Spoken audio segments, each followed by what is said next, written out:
So here we are on our maiden voyage for Returnal Durdles. This is the classic legacy episode where we talk about decks that we've been inspired by so far. Decks Zach, that look really cool. this is so for anybody, any Always Sunny fans. This is when Frank and crew are at the escape room and they destroy everything. And it's towards the end of the episode, and then he opens the thing and it says, "And now the game begins." Then there's also that episode where Frank is cake at the very end, But yeah, I mean, there's also the one where where D is a bird. That's every episode. it's every episode. Before we get started, what's your favorite It's Always Sunny episode? As a Philadelphian, I have to know. The Wiz episode. The Wiz episode. Okay. I like. There are a couple of episodes that I like. There's also, I believe it was the season finale where Dennis is like Dennis's vacation or Dennis's day off or something. Like the episodes where they go serious because they're actually Yeah. just really good performers and good writers and all that. I also really appreciate. But yeah, no, for me the Wiz episode. What are the rules? What are the rules? What are the rules? It's so good. My all-time favorite episode is I have a top two, so I'll give two first. Is Dayman, Classic one, yeah, and of then course. my all-time favorite episode, which I think might be my favorite episode of television, is Charlie Work. Mhm. Charlie Work is like the best. Like, if you don't know what Charlie Work is, if you're listening to this and you're like, "What is Charlie Work?" Charlie Work is a one camera, one take episode where it just like follows Charlie like fixing all the problems in the bar as they're doing a scheme, and it's pure chaos, but it's also like it's amazing from like every angle, as like actors, as like a technological like shooting situation, like everyone's timing is spot on, and just getting to yell you bitch Yeah, constantly. yeah. That show is so good. I remember, and one of the funniest bits I remember was not even in the show. It was when they were announced for like their seasons, 18 or whatever, and officially the longest running live action sitcom. And Mac, real guy, posts on his Twitter. He's like, this is great news. We're with season 18. We'll finally be halfway through our 36 season story arc. Classic. That's about where we are in our story arc as Are we well. are we there yet? I hope Yeah, I so. think So the game this show begins. ends when I turn 80, I believe. Yeah. At that point, we're done. All right, so let's talk about some of these classic legacy decks. I went to the main site, the what is it, classiclegacymtg.com, and I clicked on decks, and I just wanted to look around and see what decks were out there and what decks looked fun to play, and what kind of caught my eye. And I got to tell you, Phil, first deck that caught my eye, and I'll tell you why, was this mono blue list. Dude, so there were a couple of mono blue lists. This format was a little bit like I wasn't as super entrenched as I was. I didn't have as quite like a deep of understanding as obviously we do now. But I remember there were a bunch of mono blue control lists. There was like Yeah, tap out like mono blue control back in the day. this one is on no cantrip, so it can play Chalice of the Void and a couple of Ancient Tombs. But there was I remember there was a mono blue list that won an SCG Open, and it was like a countertop Shackles mono blue deck that was really Yeah. cool. Yeah, Well, there's specifically there's a couple of these Shackles, around. it's like, Yeah, yeah, let's go, you know? yeah, Shackles is so sweet. So Vel Veldakin Shackles, Vidalkin, they're Vidalkin Vidalkin. Shackles, Yeah, you may choose not to untap Vedalkin. this, right? But then you can gain control of target creature with power less than or equal to the number of islands you have. So you're mono islands, right? And you're just like, I'm gonna gain control of a creature. And it is basically a repeatable, and it costs what, 3 mana to activate and 3 mana to put into play. It is Two basically a mana to activate. repeatable what's it called, control magic. Yeah, and it's also one of the like in this deck. There's only so many ways to like actually go up cards. You have 3-factor eviction, which heavy hitter, but then beyond that, it's like maybe cryptic command. Or I'm sorry, you have the 4 full factor fiction, you're full missing boat one up here. effect. But otherwise, it's like you have cryptic command that can maybe go up a card if you pick those modes, and then Chalice hopefully blanks a couple of cards, and then Yeah. Vidalcan Shackles can steal a card. But otherwise, like this is not your big card advantage control deck. This is like prison early, fact to fiction late, Yeah. kill them with their own stuff. And let's not forget the little back to basics action. This is what I like about this deck, is like you just can slam back to basics. And for those of you who didn't play during like the Kamigawa block era of Standard, like how about Maluku as a little closer situation Dude, here? I really like this. what's great about going back to old cards is hearing all your pronunciations on them. What, you This don't is gonna like be Maluku? this is gonna be this is that's just not how that phonetically is said. But I think it's Maloku? great, Maloku, bro. But I love it because this is gonna be a whole new world of names for you to encounter. Remember, I played Magic alone on Magic Online during this era, so It none of shows, the cards, like no one was there to check me. You know? dude. Also, like we're in a world where you have Ponder Brainstorm, and we're just out here with 4 Impulse. Hell yeah. Playing Impulse, playing Sower of You Temptation, know, Bedillion Click. Yeah, hell yeah. something to be said here is the so much of the power of this deck is Chalice of the Void good. And if this is something that is viable in the field that you're walking into, then like you, two things: A, you best be prepared for Chalice, and B, damn, you might be running into a lot of Chalice. Yeah. There is also let me see if I Also, brought like, that and up. for what it's worth, too, like a lot of decks in this format. When I was looking around and shopping around for like different builds, a lot of them splash just incidental colors, and like there's a bunch of decks that like are, engineered explosive decks that just want to get an additional color somewhere. So like 3 back to basics means it. And back to basics also probably steals a bunch of games. Finding the right high-end cards for legacy, vintage, pre-modern, or old school Magic can be challenging. That's where a friend's 3-for-1 trading come in. 3-for-1 Trading is one of Europe's top Magic the Gathering retailers with an incredible selection of premium singles, sealed product, and even full sets, all available with free, fast, and secure worldwide shipping. They add fresh inventory every Wednesday with weekly deals and discounts. So whether you're hunting for that elusive piece of power, a legacy staple, or something spicy for your collection, they've got you covered. First high-end orders over $500 or €500, use the code EDFREE to get free worldwide shipping. Check them out now at the number 3, the number 4, the number 1.gg/ED. That link takes you right to the shop and helps support the channel. Huge thanks to 3-for-1 Trading for supporting the legacy community. Now back to the show. Here's another version of this deck as well. This one's running Grim Monoliths. We're playing Jace's here, and a Merchant Scroll. Yeah, Jace instead of a couple of Foffs. Merchant Scroll also can find Foffs or, your singleton, whatever you mean. I assume that the Merchant Scroll is probably also leveraging some amount of sideboard cards that we can't see in this photo, but there it is. Yeah, sure. Like, my But like, Ring Trap or dude, whatnot. Yeah. the full suite of back to basics and the full suite of propaganda across the 75. Yeah, Like, I love this. This yeah, is the kind of mono, like if the format can sustain this, it's a great sign for the format, because this is the kind of Magic the Gathering that I used to love playing, and it allows me, and it puts my mind in a place where I'm like, okay, from here, I can try brewing some other kinds of decks. Like I used to play like a Cloud Spirit tempo deck with Thalicos. What was it? Thalicos Scout, the two yep, one. yep. That you can put it back on top of your deck. No, you discard a card and put it back in your hand. The 2/1 shadow that was like a blue shadow creature that you could like basically, like it was just a tempo threat you could play and then just like keep beating your opponent with it. They couldn't block it, right? And then you're just controlling the board while you like slowly tick down your opponent, and then like maybe get in, like maybe I throw in clicks instead of the what's it called now, the cloud spirits. Like I'm just looking at like some different possibilities of things I played it a little before this era.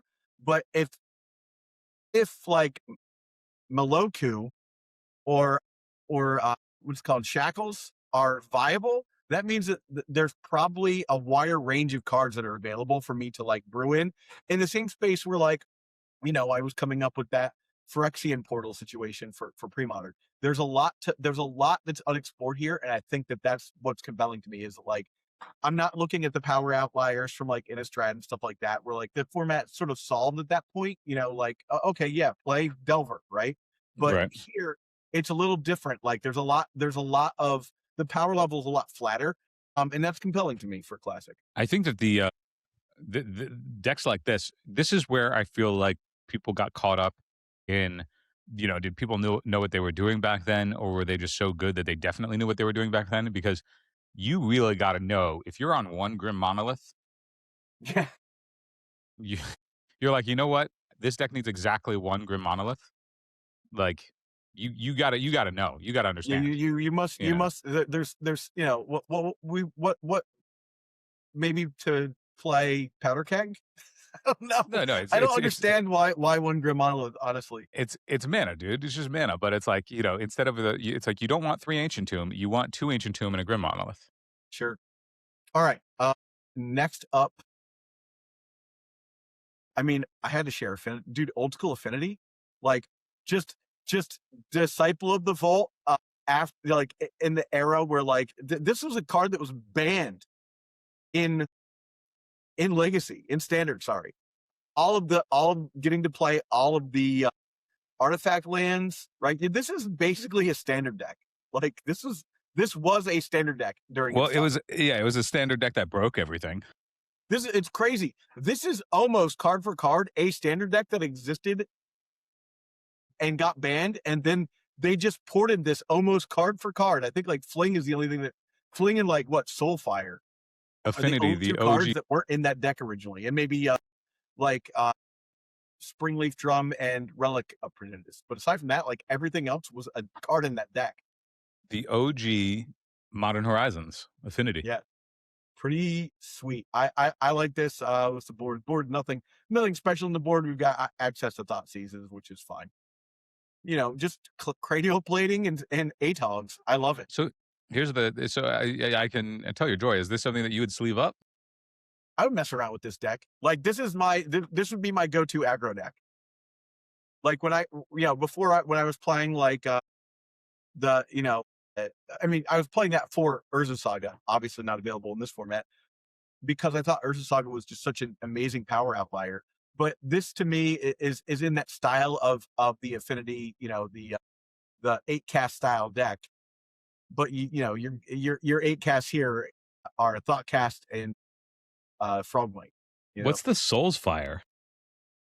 Soul's Fire is target creature you control and play deals damage to target creature or player. So you can just make a giant Psychotog, Soul's Fire, and then fling it. Yeah.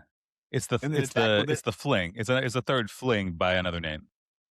Yeah, well, it's a fling that you can attack with afterwards. Yeah. Sweet. All right. I want to save that one for last. Here we go. Next up, Thopter Top, Phil. Now I feel like you've got to like this one, right? Like Thopter Top, you get to play CounterTop, and then you can play like sort of the meek Thopter, right? Who doesn't love Thopter Top? Who doesn't love to thop a little top? You top, you thop. Yeah, man. Is it pulled up? Do you have it? Am I not? Yeah, am I not showing it? I want to take a look. I want to take a look at the thop. I want to see a little bit of the top. There we go. How's that? And now that I can see that it's dropped, all right. Yeah, no, this type of stuff is sweet. Like, there's always this weird. I remember an era where like Ensnaring Bridge was a tool that you could go to sometimes, but it always felt so strange with Jace the Mind Sculptor to have Ensnaring Bridge. But then like it lends itself to go, oh, Jace the Mind Sculptor just ticks up a lot more than a normal blue-white deck playing Jace typically does. Like you lean harder on Jace in those spots. But like, hey, now we're talking. This is our Ponder Brainstorm, Source Plowshares Force, classic build here. Man, Sensei's Divining Top counterbalance, so good. Yeah. And like, instead of playing, this is basically Miracles, and your Miracle is Thopter Top. Or Thopter Sword. Yep. And you get the Predator, which is where like that's what I mean. Like players playing the splash here. I would assume that if we scroll down to the board, that there's going to be some number of engineered explosives in this list somewhere. Perhaps not. I guess not. I guess they don't even need it. But yeah, the Corrosion Grip as a nod to break. That's respect for the mirror or opposing countertop decks. You got to play Corrosion Grips. But we saw in the other decks that we were just looking at, Corrosion Grip is a huge deal. Like it would blow up a bunch of stuff that you need to. Like your Thopter Top's not doing much against propaganda. But I appreciate that. Spell Pierce is the choice. Again, can you imagine a world where you could board into Spell Pierce and it'd be fast enough for combo? Yeah. like as the And then, sideboard and then choice. you're You just know, like, I'm on aggressive. I'm gonna go an aggressive playing against combo. I guess I'll play click, right? I'll play yeah. canonist, and then throw a sword in there. This is a world where people you play the Caracas in the main. You can, even if you don't have any outs for it, but the respect, just generally speaking, for all things, instead of it being like the council judgment or whatever, here it's the Trigon Predator to cover your bases. But no wraths anywhere. It's just leaning on Thoptop to hold down the fort Now, dude, and snaring just bridge. block, and you can use ensnaring bridge. But like that's a strange thing to consider, right? Like a world where, like, I don't think ensnaring bridge is really playable today because Tameo exists as a zero power thing to just continue accruing advantage or whatever. But like at the time, like you can play ensnaring bridge, which is so sweet as like a way to be like, okay, yeah, if your creatures are just power and toughness, you don't got anything. But if they're like dark confidant, then there's some tension that's going to be running in that game. That's really interesting. Yeah. All right. Next up, Phil. We're gonna do. Of course, we must do Canadian Threshold. Yeah, tell me about Canadian Thresh and if you agree with these numbers and these choices. Okay, so I having not really delved into the format enough to say like, okay, this is exactly where I want to be. I think I love spell snare here. I think that I've seen a lot of things that I would spell snare in the format. I do love the Stifle Wasteland of this deck.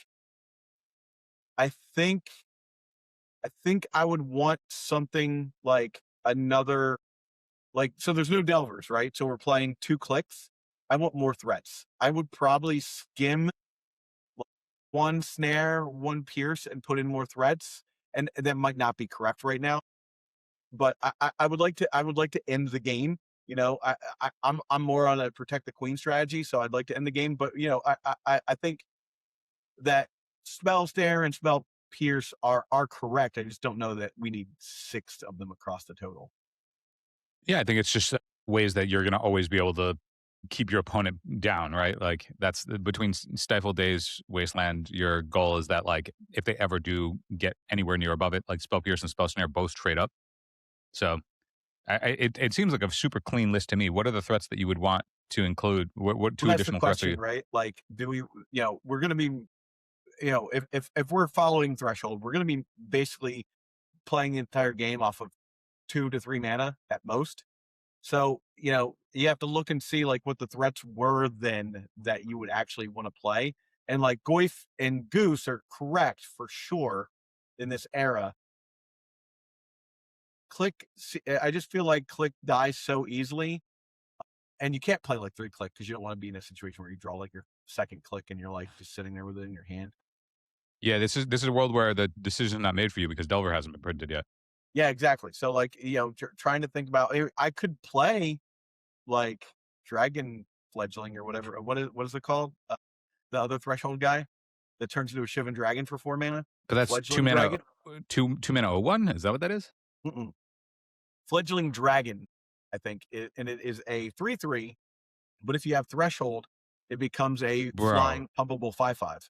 You are not playing a 4-drop in your Canadian Threshold deck. I know. You just I said know. that you're. I'm just mentioning that as like another option, and that might mean you have to change the build a little bit. So I just things that come out at me at the beginning, like that used to be a card that we played in this deck. So I'm just thinking about What about Grimbo, bro? Play a little Grimlava.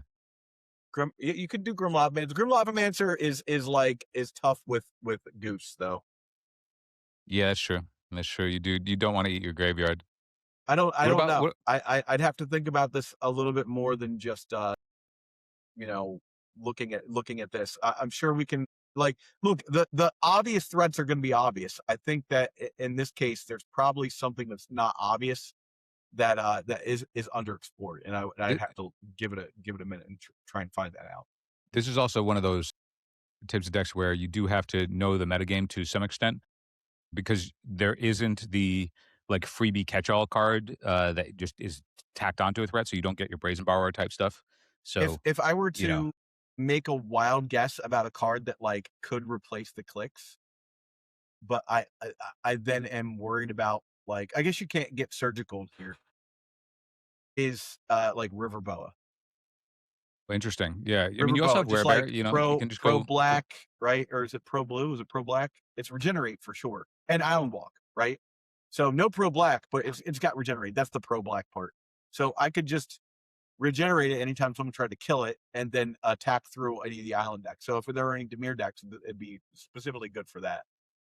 Yeah, dude, you just take some pre-modern tech, look at what the best threats in Green Stompy, and then just Or port them over. whatever. Play call the herd. Yeah, dude, play a little Call the Herd. Why not? What's the board look like for this deck? I assume it's just like a bunch of Power Blasts, some Ancient Grudge. 2 Power Blasts, Threads of Disloyalty, Jace, Null Rod, Engineered Explosives, Grudge, Loam, Needle, and then we've got 3 Crypts and 3 Submerges. I mean, it doesn't look too far off of the sideboard that I would play, like for the 12 years preceding like this era of the deck. Yeah, Submerge, just go for spec Goith game. I think the thing that's kind of cool is I mean, they do have Ancient Grudge in the board. We were just looking at an Ensnaring Bridge deck, but like you got to be very mindful in your game ones that if you think your opponent could be on bridge, that's going to be a lights out card if it hits play. Yeah, So you'd have to burn out your opponent. you'd have to burn them out. Yeah, but sweet, dude. Like knowing how much like of your life you've spent like slinging this deck. Yeah, I mean, so much of my life has been based around pondering and brainstorming to make sure that my Delvers flip too, though, and blind flipping Delvers and stuff. So I don't know that this is exactly where I want to be, but this is definitely a place to start for sure. Yeah, I mean, and then if you want to play a little Delver action, you just go try out some Peak, and then you get that experience. Yeah. All right. Eternal Durdles is proud to be sponsored by Moxfield. Moxfield is the best Magic the Gathering deck building website on the internet. You can create, share, and find decks from Commander to Legacy, and even fan-supported formats like Pre-Modern and Old School. You can see all of our decks on our Moxfield. Follow the links below to stay tuned. Right. Let me know if this deck shows up for you, Phil. Can you see it? I sure can. All right, Bant Midrange. We're looking at Noble Hierarchs and Stoneforge and Knight of the Reliquary, Rock's War Monk, and then of course, you just get to do countertop stuff, and then you've got your cantrip packages and Jace. This is just Stoneblade, right? It's fun that aside from Horizon Canopy and the 2 Rocks War Monk, I just have this deck fully altered already. Gonna need to go get some Rocks War Monks. Yeah, I just gotta oh no. But this is funny because looking at this deck, the first thing I thought was like, ooh, but you can't play Infect. Yeah. Infect doesn't exist yet. It doesn't exist right? yet. Yeah. So there goes that play, unless you want to play like Marsh Vipers or something. I mean, there might be a world where like just in that nobody was exploring at the time because the incentive wasn't really there in the same way that it was when Poison showed up. But maybe there's a world that's like a deck that operates very similarly to Infect that could tango in this arena. Yeah. I think that's where it's like, what's the space that you could go back and be like, I would like to channel this deck that doesn't exist, but what would a version of it look like in this world, in this card pool, and would that be viable? Because at the time, it's not like anybody was trying to build Infect because it didn't exist. So there wasn't even like the analogy to be like, I would like to do something like that, Yeah. Then there's also, I'm going to go over to my Moxfield real fast, Phil, because I didn't pull this up, but a card that I like to play in a deck that I feel like is viable. You got any ideas? Mm. I'll show you, because I think we'd have to mess around with this, but Death Shadow, dude. Well, yeah, you just want to build Death Shadow? We could like play Death Shadow, right? Death Shadow like, was World Zendikar. Wake. You can do that. Yeah, World Wake, right? So we can play Death Shadow. We obviously cannot play Murktide Regent. Goodbye, right? Delver Secrets. Goodbye. Gurmag Angler. Goodbye. So we've got. But you don't have Gurmag Angler, but you do have. It's the one that's black flies. That is Tombstalker. You got Tombstalker. We'll put a Tombstalker in here as a placeholder for now. Right? Tombstalker. Yeah, you got Tombstalker, a little future sight. Ponder's legal. Reanimate is legal, right? Yeah, sure is. Reanimate or Tombstalker, but weirder things have happened. Yeah. So we've got. This is interesting. So like, let's think about the other cards. So we can't play Fatal Push, right? Stubborn Denial's out. Daze, Force of Will, Snuff Out, and Brainstorm are all legal, right? Mm-hmm. Nothing to worry about sideboard for now. If you wanted to boost your Death Shadow, you still have Vendetta. You know, like well, it's not going to be you're not killing anybody's Dark Confidants, but let's not even mess around. You know, I'm playing Berserk. You know, you got to get that in there. You know, I'm playing 2 Berserk in this deck, which means that I will be playing 1. Let's see what we will take out here. We'll take this island out, and we'll take out 1 Misty Rainforest. Wow. And we'll put in a breeding tool, and we'll put in a what's the Golgari one? Bayou? No. What are you talking about? Bayou. Overgrown Tomb. Bayou. All right. So we do that, right? That's got us at 18 lands. What other, like, can you play? Like, is Entomb legal here? Entomb is legal, yeah. We could just, like, jock 4 Entombs into this deck, right? And then play, like, some big fatty. Dude, I mean, is that a world where, like, you know, when Reanimator, like the Dimir Reanimator deck in Legacy broke it, and it was just the 10-card package. Was that 10-card package just like, should every deck have just been doing that for, 20 years prior? Unfortunately, because this is Legacy, it won't let me put Entomb into Do you know what I mean? Like, is that what it should have been this whole time? Like, I think the answer is 4 Entomb, 4 Reanimate, and a couple of fatties. That you want to play Entomb with 2 fatties, right? The question is, what 2 fatties, Phil? Well, you have Griselbrand. Nope. Oh, no, that's true. You don't have Griselbrand. No Griselbrand. What was... So we could play, like, Blazing Archon. That's hot. Tidespout Tyrant was the thing. Tidespout Tyrant, right? Tidespout Tyrant's kind of a must, I think. Dude, this format is already so cool, and that Griselbrand isn't there. Yeah.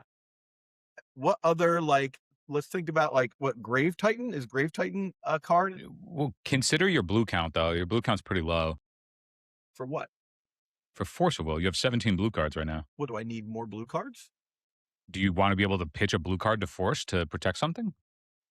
Sure. Or stop their thing? Like, you're at 17 cards. So I need, what, 20 cards, probably? I think all of your fatties should be blue if this is the list that you actually would want to... Okay. So you're thinking, what other blue, Inkwell Leviathan? Yeah, right? Yep, I'm digging it. Inkwell Leviathan, Tidespout Tyrant. What are other, like, good blue? You don't need any more. That's it. You don't need any more. Okay, so we need 2 more blue cards in the deck. Yeah, throw in some Preordains. Or some more counter magic. What about Vendilion Click? Dude, my homie over here is just like, you are taking the glut, my guy. You are glutton. And don't get me wrong, I love me a V-Click, but like, that seems like a great threat, right? I mean, Vendilion Click is a great threat. I guess it is also nice as other ways to put your fatties back. Yeah. All right, so there we go. That's also you're only playing 1 Reanimate right now, so your Entomb package is a little weird. Yeah, that is crazy. Yeah, we'll deal with that later. But anyhow, this is an option. This type of stuff is options. I think that the Reanimator package and the Berserks are at odds. I think you gotta go one way or the other here. I can't even Berserk my Inkwell Leviathan. I think the Berserks just got to become Reanimates, and then you find you cut a click, you play the other Reanimate. We're looking at 3 different decks here, right? Like Death Shadow with Berserk is a deck. Death Shadow with Reanimate is a deck, right? Pretty excellent indication of what this format is, though, right? Like, yeah. Here we are. It looks like you're enjoying the show. Support Eternal Durdles by becoming a member of Patreon or YouTube. The Durdle Maniac tier gives you early access to every video completely ad-free. You can level up your game with our Masterclass tier, which includes everything from Durdle Maniac, plus access to our complete library of deck Masterclass episodes, deep dives into Magic's most iconic archetypes. Your support helps us create more for you. Join us and become a member. Yeah, this is interesting. I'm hyped to explore that a little bit more. We can get into more of that later.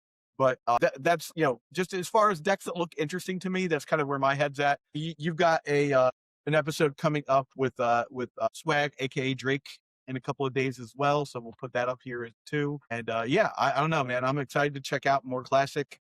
You have a deck that you think we should check out, or if there is a threat base that you have think I should consider for Rug or whatnot, like hit me up with that. I'd love to see a bunch of decks. We're still getting into this format, still like learning it, checking it out, deciding what's good and what we want to play, and then what we can innovate from there. So that's where we are right now. And yeah, if you want to write something up for Eternal Durdles, you can go to eternaldurdles.com and hit the submit an article button, and we'll publish you. Beyond that, thank you everyone for watching. We'll catch you on the flip.